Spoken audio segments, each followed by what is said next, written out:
Ohio is a pretty groovy place. Wait, not that kind of groovy? You mean glacier groovy? Oh, right. It's because Ohio is home to the world's largest and most easily accessible glacier grooves in the world. Although by easy, I mean you have to take the ferry far out to Kelleys Island in Lake Erie.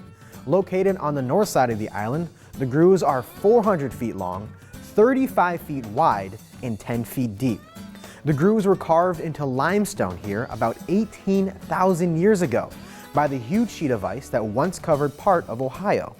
As the glacier pushed across the area of the Great Lakes and Ohio, it picked up rocks and debris along the way.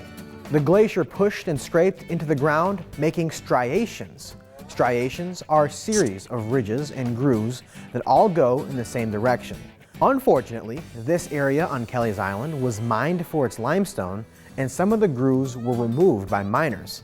So they were even larger at one point, but we can't see that now. These grooves aren't the only sign that the glacier was here though. Nearby on Kelleys Island is the North Shore Alvar. An alvar is a flat area of limestone that was exposed by a passing glacier.